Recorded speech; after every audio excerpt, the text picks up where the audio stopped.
Welcome to another guided meditation. Shadow work often involves work around our relationships.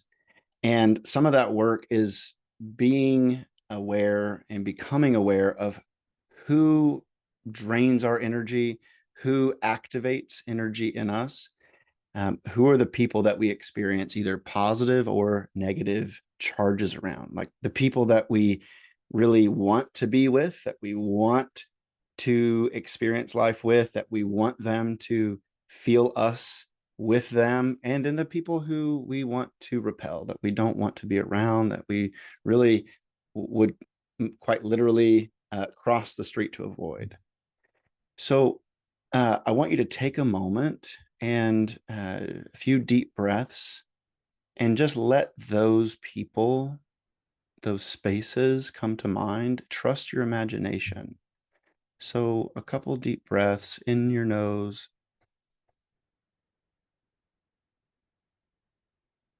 your mouth. Maybe place your hand or hands on the parts of your body where you feel sensation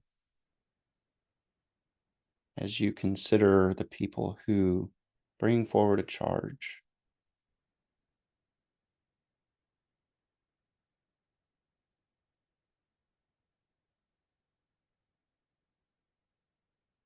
Even pause the video and take a moment just to write them down.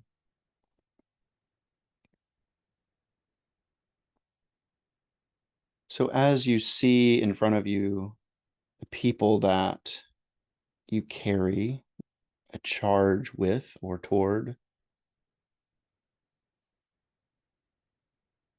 I have a few statements that can be helpful in neutralizing that charge a little bit, right? So you may be able to imagine certain messages that they tell you, right?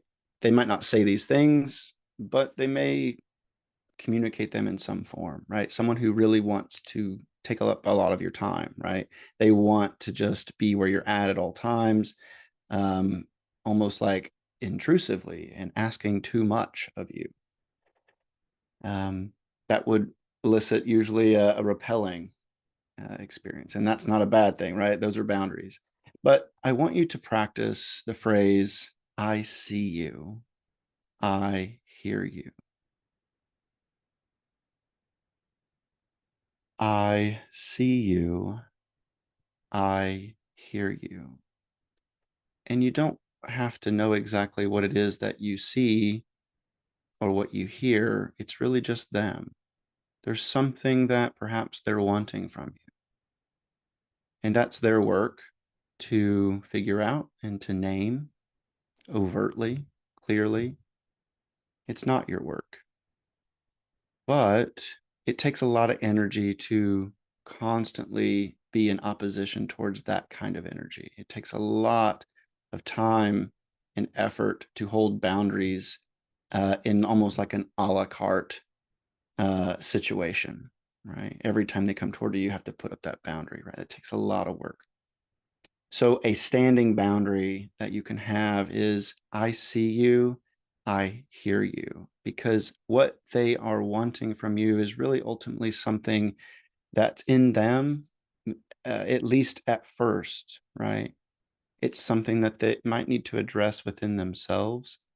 So by seeing them and by hearing them, even in your own body, your own imagination, you don't have to tell them that you see them or that you hear them, but by making that statement, you're in some ways just creating a very solid, permanent, and yet relational boundary between you and that person.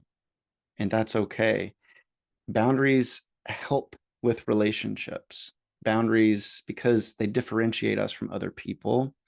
And the only way to relate to something or someone is if it's separate from you. And so getting that person or that energy they're bringing outside of you by seeing it, by hearing it, but not by absorbing it or having to constantly repel it. That allows you the space to know what you need, to know what you might need to take action around and move towards that so that that relationship can find its proper place among all the other relationships in your life. Enjoy.